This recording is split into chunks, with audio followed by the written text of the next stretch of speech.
Hello all CA foundation students quickly discussing business economics का मई 25 का paper paper was an average paper it was not very easy of course 10-15 questions पूरे paper में ऐसे थे जो tricky थे जो डिफिकल्ट थे क्विकली इसके आंसर्स डिस्कस कर लेते हैं। क्वेश्चन नंबर 1 देके रखा है, under the Keynesian theory of national income determination which of the following terms in given which of the following term is given to the demand for money। बेटा Keynes ने liquidity preference theory दी थी, इसलिए इसका सही answer है money demand की liquidity preference theory, option B. Question number 2 है, under the Keynesian theory of determination of national income the assumption is that the consumption increases with an increase in disposable income। Income जैसे ही बढ़ेगी consumption बढ़ जाएगा, ये तो हमको पता है, लेकिन हमको ये भी पता है इंक्रीज इन इनकम ज्यादा होगा in comparison to increase in consumption. तो देख के रखा है increase in consumption will be less than increase in income. मतलब कंजम्पशन में कम इंक्रीज होता है, rate of increase in consumption कम होता है in comparison to rate of increase in income. Correct option is option B. Question number 3 है, which of the following is true in respect to in respect of relation of marginal propensity to consume and marginal propensity to save। इनमें से बेटा option B सही जा रहा है, MPC plus MPS 1 के बराबर होता है। क्वेश्चन नंबर 4 है, in the preparation of state income estimates certain activities like railway banking insurance that cut across the state boundaries and thus these economic contribution assigned to more than one state are known as। एक से ज्यादा states को अगर हम कोई चीज assign कर सकते हैं तो उसे कहा जाता है supra regional sectors of the economy. तो मैं मार्क भी करवाया था। क्वेश्चन नंबर 5 है, which of the following is not a sector to be included in the three sector model. बेटा थ्री सेक्टर मॉडल में फॉरेन सेक्टर नहीं आता है, वो फोर सेक्टर मॉडल में आता है। Correct is option C. Question number 6 पे आ जाते हैं, which of the following is not a characteristic of public good. बेटा पब्लिक गुड एक्सक्लूडेबल नहीं होते हैं, they are non excludable in nature and that is why correct is option D. Question number 7 है, what does the term lemon means in the model of lemon problem uh, developed by George A. Kellogg in relation to used car market। बेटा lemon generally bad products को कहा जाता है, bad cars को कहा जाता है। जो बैड क्वालिटी की कार्स हैं उन्हें लेमन्स कहा जाएगा and that is why correct option is option D. Scrapped used cars को लेमन्स कहा जाता है। अब बेटा सुनो, यही same line, there is a line given in your module, if you will see if you in your notes also, ये line देके रखी है, both good quality cars and poor quality cars. Poor quality cars के आगे और lemons देके रखा है। अब अगर ये क्वेश्चन लाइन से बना होगा और जो भी पेपर सेटर है उसने वो लाइन देख के क्वेश्चन बनाया है, तो in that case the ideal answer, देखो ideal answer is scrapped used cars, क्योंकि खराब क्वालिटी के गुड्स को लेमन्स कहा जाता है। लेकिन अगर वो लाइन से बना हुआ क्वेश्चन है तो उस लाइन से जरूर कोई इंटरप्रेट कर सकता है कि poor and good quality cars दोनों को लेमन्स कहते हैं। Now ideally answer should be D, लेकिन माइट बी जब आंसर की रिलीज होगी तो we might experience answer B.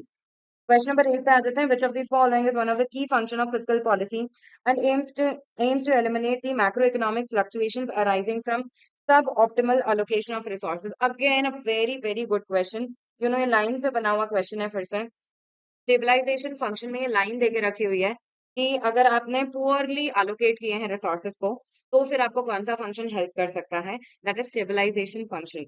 Okay, then correct is option C. Question number 9, which of the following statement is true about social cost? बेटा social cost is equal to private cost plus external cost, option A सही है। Question number 10 पे आ जाते हैं, which of the following information regarding the receipt and expenditure of government is not presented in budget documents? इनमें से कौन सा budget document में present नहीं होता?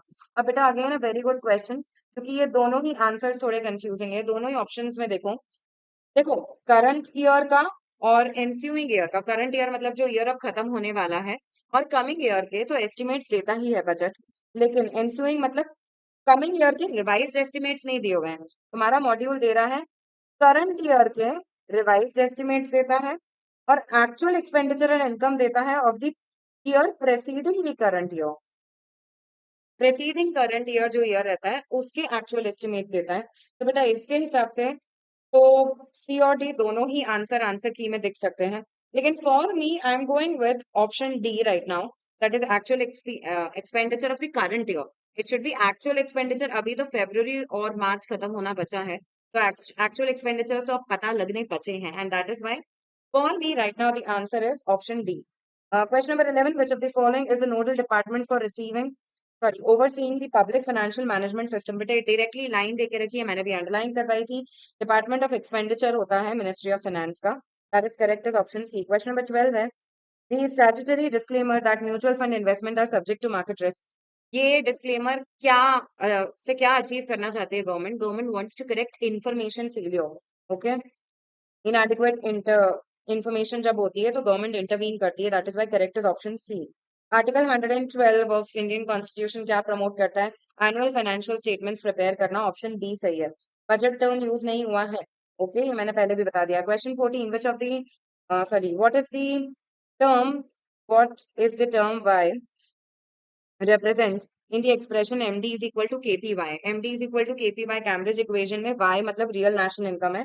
ऑप्शन ए सही है। Direct question. Question number 15, banks availing marginal standing facility rate can use a maximum of how much percentage of statutory liquidity ratio securities? SLR securities ज्यादा से ज्यादा आप 1% से डिप कर सकते हो। That is why correct is option A. अपने को कैलकुलेट करना है करेंसी विद पब्लिक इस डेटा से, तो इसमें नोट्स इन सर्कुलेशन और कॉइन्स इन सर्कुलेशन को ऐड करेंगे, cash on hand with banks and coins on hand with banks को माइनस करेंगे। ये कैलकुलेशन करने पे अपने को मिलता है 262 548। अगेन क्वेश्चन अराइजेस कि cash on hand with banks, या तो इन लोगों को यहाँ पे देना था नोट्स विद बैंक्स, ठीक है, और coins in hand with banks. तो मेरे हिसाब से तो ideally notes in circulation plus coins in circulation minus होना चाहिए था कैश इन हैंड, क्योंकि कैश में नोट्स और कॉइन्स दोनों आ जाते हैं। लेकिन सिर्फ इतना अप्लाई करने से कोई भी ऑप्शन मैच नहीं हो रहा है। इन दोनों को ऐड करना है, notes in circulation and coins in circulation, and cash in hand and coins को माइनस करना है, तो अपना आंसर आ रहा है। That is option B. Question number 17. During the budget proceeding, the Speaker of Lok Sabha once, sorry, once the prescribed time is over, plus all the places all the puts all the outstanding demand for grants, whether discussed or not. बेटा इस process को बोला जाता है guillotine, ठीक है। इस पर डिस्कशन नहीं होता, फर्दर सारे आउटस्टैंडिंग डिमांड फॉर ग्रांट्स को रखते हैं, उसको पास कर देते हैं। Correct is option D. Question 18, which of the following is not true regarding the fiscal policy of government? बेटा fiscal policy is a supply side policy, नहीं ये गलत है। Fiscal policy is a demand side policy, बाकी सारे option सही है उसमें। Question number 19, broad money includes, a very very good question again, मतलब ये क्वेश्चन एक्सपेक्टेड नहीं था अगेन। ब्रॉड मनी क्या इंक्लूड करता है? It includes currency deposits with agreed maturity of up to, ये लाइन देके रखी है तुम्हारे मॉड्यूल में, of up to 2 years, then deposits refundable at notice up to 3 months, and uh, agreements, money market fund, shares, units and debt security up to 2 years। ठीक है, ये line से बना हुआ क्वेश्चन है, लेकिन it is very unexpected question of the exam. Very good question again. Question number 20, which of the following is not included in M1? M1 में time deposit को इंक्लूड नहीं करते। ऑप्शन सी सही है। लिक्विडिटी ट्रैप कब होगा? जब interest rate बहुत कम हो जाता है, जिसकी वजह से सारा पैसा हम कैश फॉर्म में रखना चाहते हैं। ऑप्शन बी सही है। Interest rates are near zero and people prefer holding cash, ठीक है। Then coming on to question number 22, what is likely impact of an increase in time deposit to demand deposit ratio? TD upon DD ratio के बढ़ने की वजह से क्या होगा? बेटा अगर टाइम डिपॉजिट ज्यादा है, मतलब लिक्विड फंड्स बैंक के पास ज्यादा अवेलेबल है, और ऐसी सिचुएशन में मनी सप्लाई बढ़ जाएगा। It leads to higher availability of free reserves and consequent enlargement of volume of multiple deposit expansion and monetary expansion। Option A बिल्कुल सही है इस केस में। TD upon DD रेशियो मैंने लिखवाया भी था। विच of the following expressions is true? True. Reverse repo rate कैसे कैलकुलेट होती है? रेपो रेट -1 करके। ऑप्शन ए सही है। क्वेश्चन नंबर 24 पे आ जाते हैं। Theory of comparative cost advantage को लेके कौन सा स्टेटमेंट सही है? बेटा ये डिफरेंस फॉर्म में दिया हुआ था, इफ यू कैन रिकॉल, ठीक है। It is based on money cost, ये तो गलत है यार, मनी कॉस्ट पे बेस नहीं होता है, वो हेक्सर रोलिंग थ्योरी है। Then it is positive in nature, ये भी गलत है। It is normative in nature, and ये फैक्टर प्राइस के डिफरेंसेस को नहीं लेती, ये लेबर कॉस्ट थ्योरी पे ही चलती है। And that is why correct is option B. 3 and 4 are correct. Which of the following is not one of the 4 determinants of Friedman's demand for money? Friedman's demand for money का कौन सा determinant नहीं है? Option C सही है इसमें। Nominal demand for money falls if the opportunity cost of money holding declines. बेटा अगर मनी होल्ड करने की अपॉर्चुनिटी कॉस्ट कम होगी, तो फिर नॉमिनल डिमांड फॉर मनी गिरेगा नहीं, बढ़ जाएगा, और इसलिए ये स्टेटमेंट गलत है। Option C. Question number 26, which of the following is not a quantitative tool of monetary policy? CRR, SLR, OMO सब होते हैं. Liquidity adjustment facility इसका सही ऑप्शन है. क्वेश्चन नंबर 27 पे आ जाते हैं.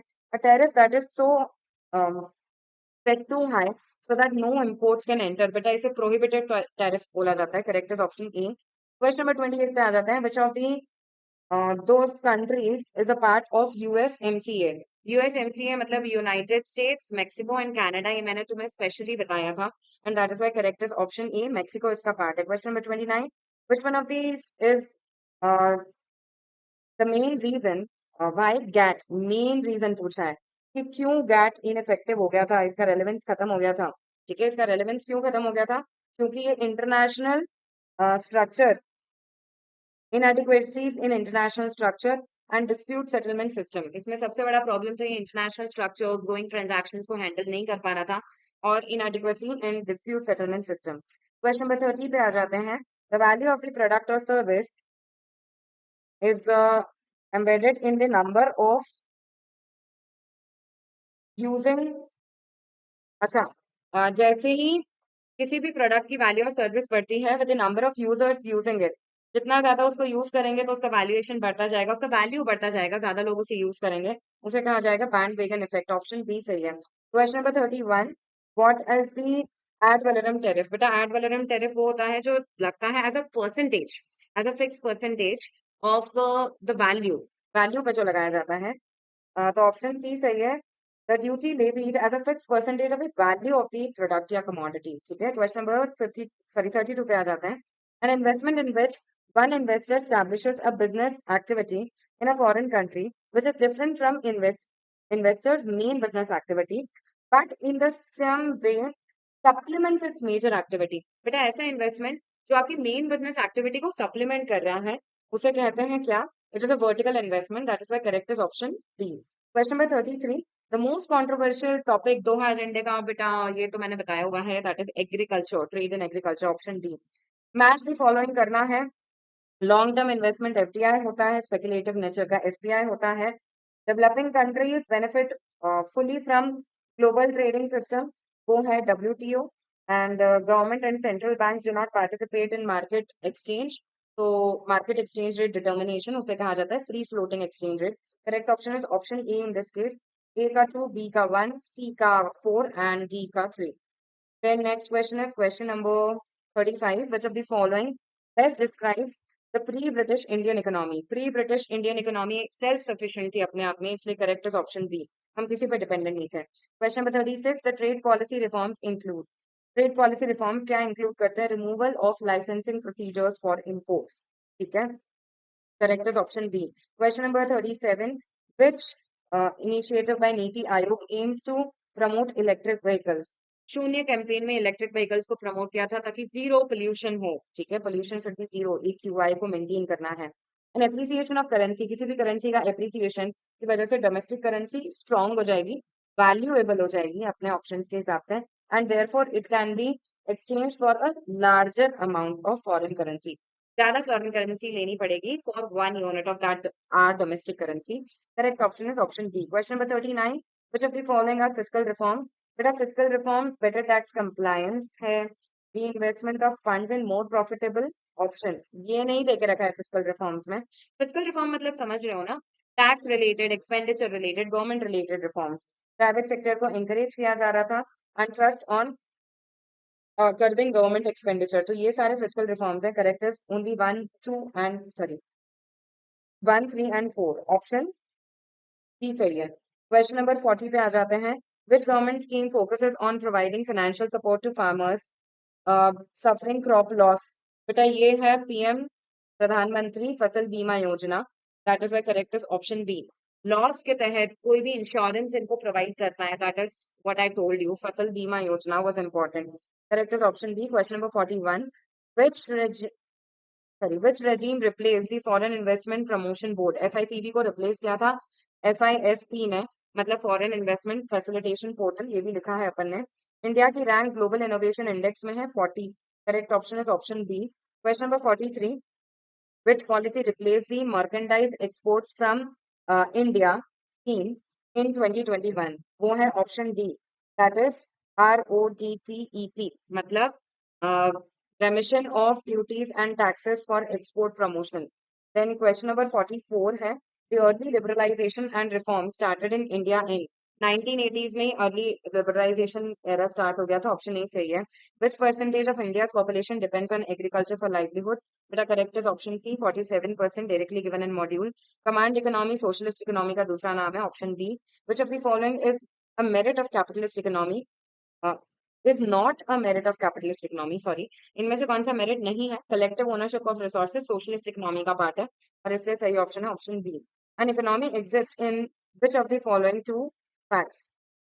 That is human wants are unlimited but resources are relatively scarce. Correct is option D. Economics की definition है ये तो. Microeconomic theory mainly does not deal with which of the following issues? इनमें से किससे deal नहीं कर रही है? That is stage of business cycles. बेटा ये macro का part है. Which of the following is not correct about business economics with reference to economics? Business economics के बारे में क्या सही नहीं है? Business economics has a narrow scope in comparison to economics. ये तो सही है. ही है. Economics is an applied branch of business economics. ये गलत है. Business economics is an applied branch of economics and that is why correct option is option C. Question number 51 पे आ जाते हैं.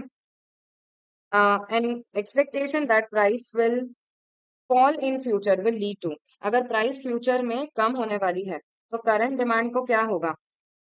करंट डिमांड कम हो जाएगी क्योंकि फ्यूचर में खरीदना पसंद करेंगे and that is why it will result in leftward shift of demand curve. Option D. A consumer buys 100 units of a good at a price of rupees 6. Suppose the price elasticity of demand is 3. At what price will he buy 80 units? बेटा 100 units original quantity है, 6 रुपए original price है. नई वाली quantity 80 units है और ये elasticity देके रखी है. तो applying it in the formula 3 is equal to change in Q. Change in Q कितना है?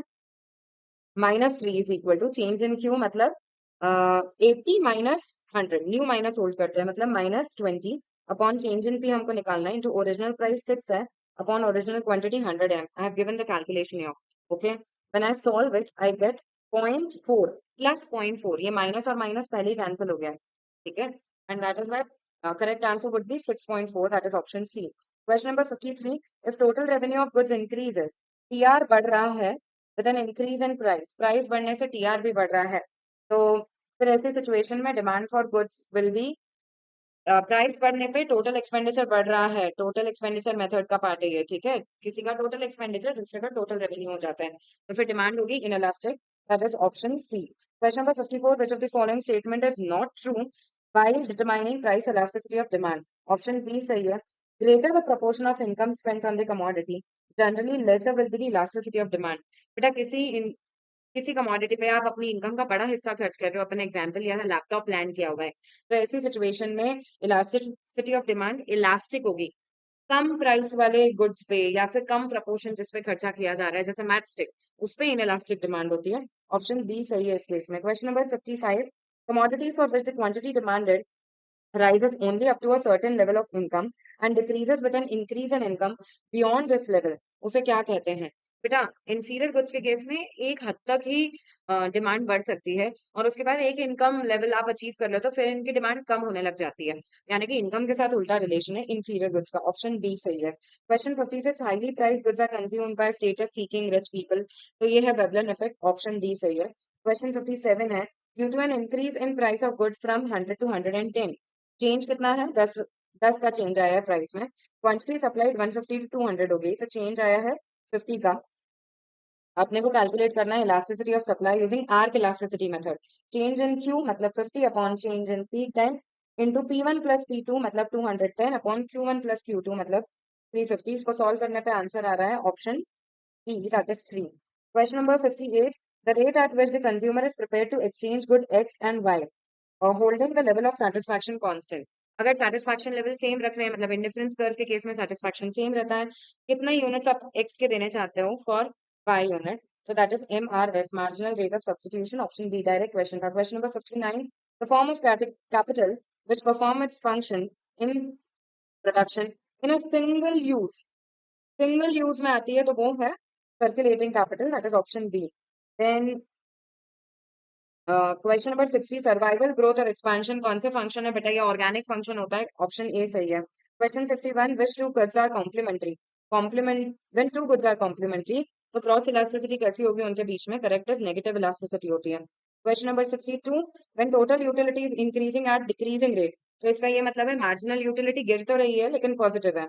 ऑप्शन बी सही है. Question number 63, total product starts declining, but TP केवल एक ही स्टेज में डिक्लाइन करता है, वो है negative returns to factor. Stage 3, option C सही है.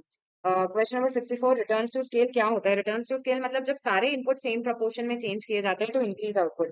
Change in output as a result of proportionate change in all factors of production. Option B सही है. Question 65, linear homogeneous production function का दूसरा नाम है CRS, constant constant returns to scale. Direct question है. Question number 66, the minimum quantities of various inputs that are required to yield a given quantity of output. यार, minimum quantity of input that is required to produce a given level of output. तीन definition बताई थी मैंने तुम्हें production function की, उसमें से तीसरी डेफिनेशन थी. Correct is option C. Question 67, which of the following is not true about the relationship between AP and MP? इससे इजी क्वेश्चन नहीं हो सकता था. एवरेज प्रोडक्ट जब नेगेटिव होगा तो मार्जिनल प्रोडक्ट जीरो हो जाएगा. एपी कभी नेगेटिव नहीं होता. डायरेक्टली तुमको आंसर दिख ही रहा था. ऑप्शन डी सही है.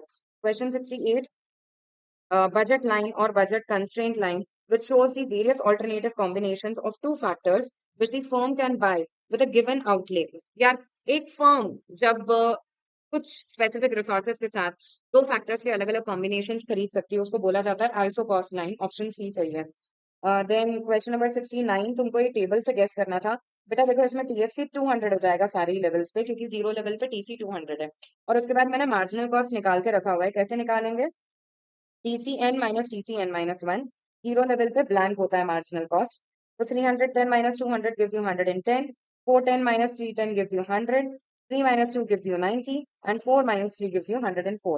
अपने को average fixed cost बताना है of 2 units. 2 units की average fixed cost क्या होगी? 200 divided by 2. That is 100.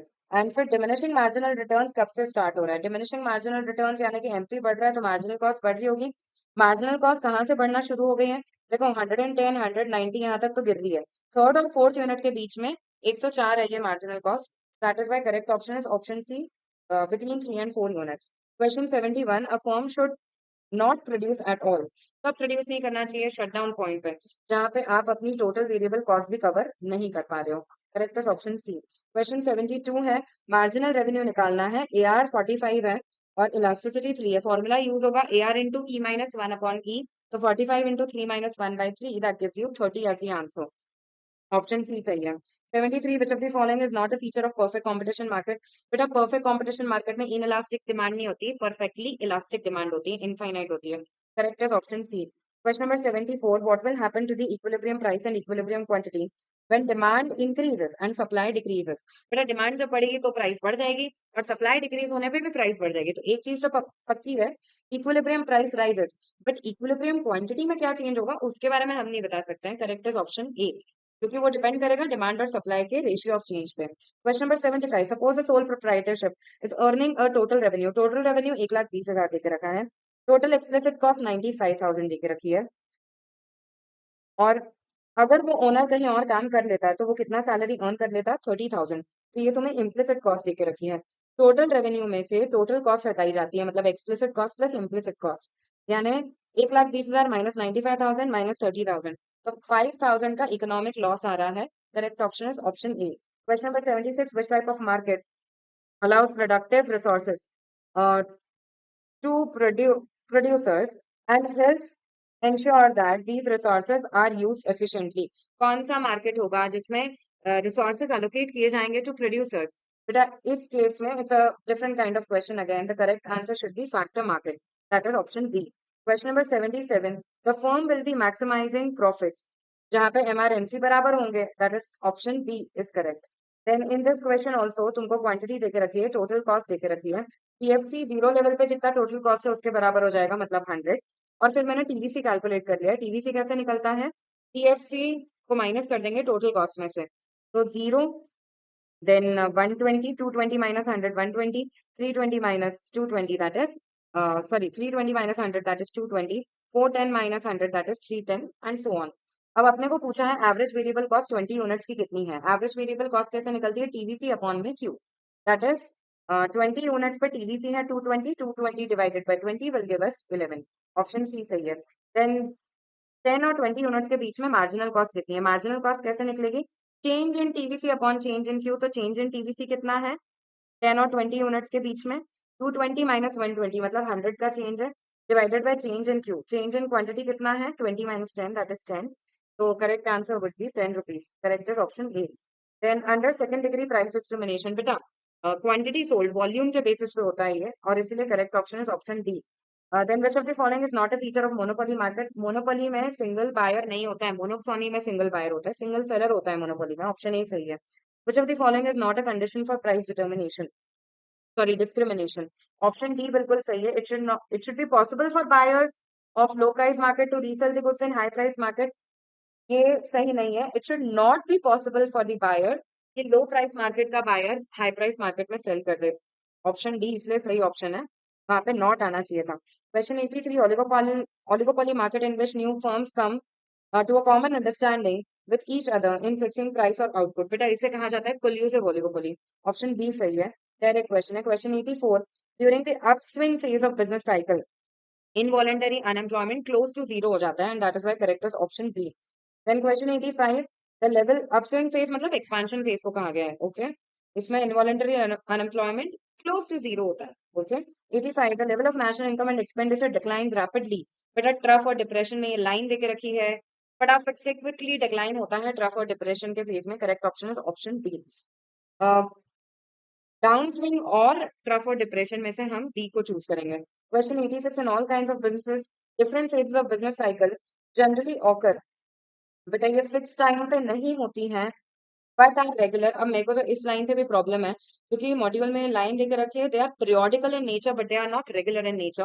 But इन सब में से एक ही ऑप्शन फिक्स मतलब सही जा रहा है, that is option B.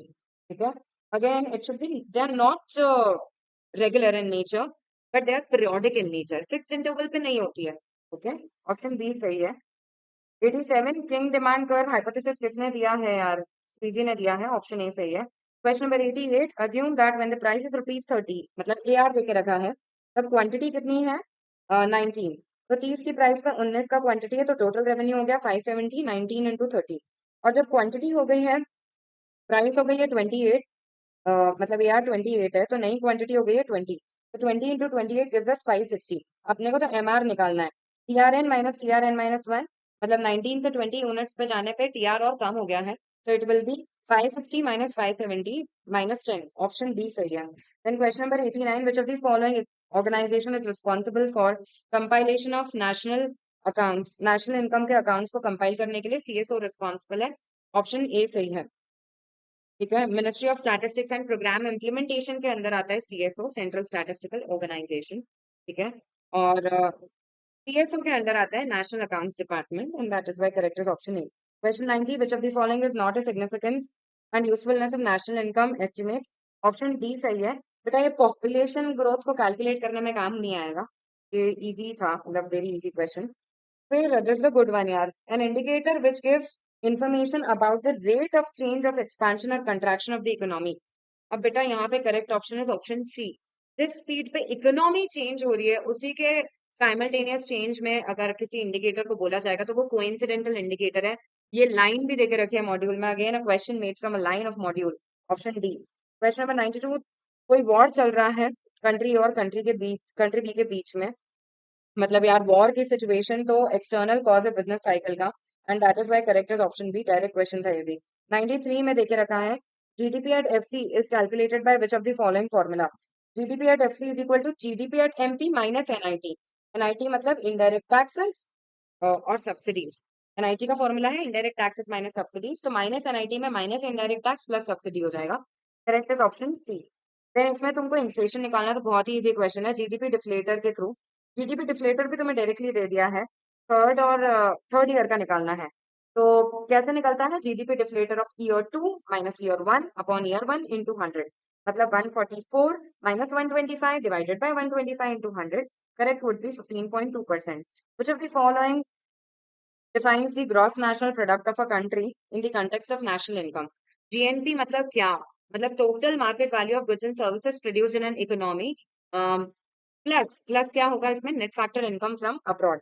Domestic territory में जितने भी मार्केट वैल्यू है सारे फाइनल गुड्स एंड सर्विसेज की, उसमें net factor income from abroad को ऐड कर देंगे तो जीएनपी आ जाएगा। Correct is option A. Then question 96 है, the amount of money in the hands of individual that is available for either consumption और सेविंग। बेटा फाइनल पैसा जितना लोगों के पास बचता है उसे डिस्पोजेबल पर्सनल इनकम बोला जाता है। ऑप्शन सी सही है। Which of the following is calculated in the included in the calculation of personal income under the concept of national income। अब बेटा इसका सही ऑप्शन होगा ऑप्शन ए, अनएम्प्लॉयमेंट कॉम्पेंसेशन, क्योंकि ट्रांसफर पेमेंट पर्सनल इनकम में include होते हैं। Why not D? इस ऑप्शन से जनरली कंफ्यूजन होता है बेटा, इसमें ये क्लैरिफाई नहीं किया गया है कि सोशल सिक्योरिटी कंट्रीब्यूशन हमने दिया है या हमको मिला है। अगर ये होता है receipt of social security contributions तो फिर हम इसे ऐड कर लेते पर्सनल इनकम में। अभी तो हमने कंट्रीब्यूशन दिया होगा सोशल सिक्योरिटी बेनिफिट्स में, तो फिर इट इज एन आउटफ्लो। ठीक है, that is why correct is option A. A good question again, question number 98 पे आ जाते हैं। Which of the following is true in relation to private income under the concept of national income. बेटा इसमें option D सही है। It is an income both factor and transfer income जो accrue होती है प्राइवेट सेक्टर को from all the sources within and outside the country. मतलब foreign sector से भी and with in the economy भी, सारे सोर्सेज से जो भी आपको पैसा मिल रहा है उसे प्राइवेट इनकम बोला जाता है। तो करेक्ट इज ऑप्शन डी। इसमें अगर तुम्हें ध्यान हो, रेस्ट ऑफ द वर्ल्ड से भी जो ट्रांसफर पेमेंट्स मिलते हैं वो भी हम ऐड कर लेते हैं। विच of the following is true about the basic price. अब यार ये तो क्वेश्चन ही गड़बड़ है, this is the wrong question. Okay, यहाँ पे बेसिक प्राइस कैसे कैलकुलेट होती है? बेसिक प्राइस अगर तुम्हें ध्यान आ रहा हो ये फंडा है, फैक्टर प्राइस में से क्या क्या ऐड कर देते हैं, प्रोडक्शन टैक्स, और क्या माइनस कर देते हैं, प्रोडक्शन सब्सिडी, तो हमको मिलता है बेसिक प्राइस।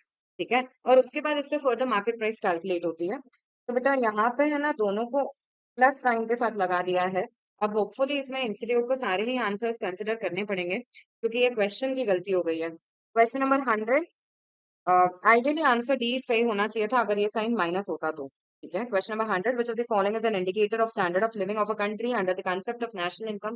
बेटा per capita income is an indicator of standard of living in general, and that is why correct option is option C।